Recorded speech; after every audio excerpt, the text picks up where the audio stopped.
Pemirsa, puluhan warga pelanggar syariat Islam di Kota Lok Sumawe terjaring razia busana yang digelar Satpol PP WH Kota Lok Sumawe di Jalan Taman Riyada. Para pelanggar yang diberhentikan didominasi pakaian ketat serta celana pendek. Petugas memberikan sosialisasi serta teguran bagi para pelanggar.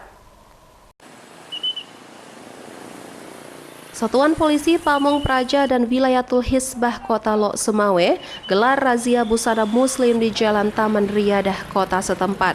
Dalam razia ini, sejumlah pelintas yang kedapatan menggunakan pakaian ketat serta celana pendek diberhentikan oleh petugas gabungan. Pelanggar yang terjaring dalam razia ini didominasi oleh kaum muda-mudi yang menggunakan celana ketat bagi perempuan serta celana pendek bagi laki-laki. Dalam razia tersebut, pihaknya menjaring 30 pelanggar karena berpakaian tidak sesuai syariat Islam, yakni 19 laki-laki karena bercelana pendek dan 11 wanita karena berpakaian ketat dan tidak berhijab. Selain memberikan sosialisasi terkait Kanun Syariat Islam nomor 11 tahun 2002 serta edaran Wali Kota Lok Sumawe nomor 4 tahun 2013 terkait duduk pengangkang, pihaknya juga menyita kartu identitas pelanggar serta diwajibkan melapor ke kantor dinas terkait.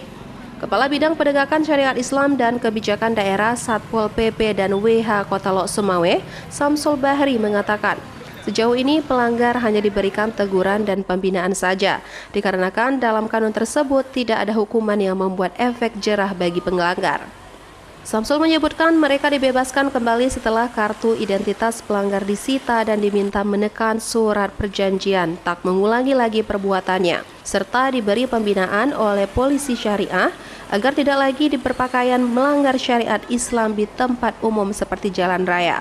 Pasal 13 ayat 1 yaitu busana muslim. Kanun 11 tahun 2002 tentang akidah, ibadah dan syiar agama Islam. Jadi hari ini kita lakukan yaitu berbusana ketat, tidak menggunakan jilbab.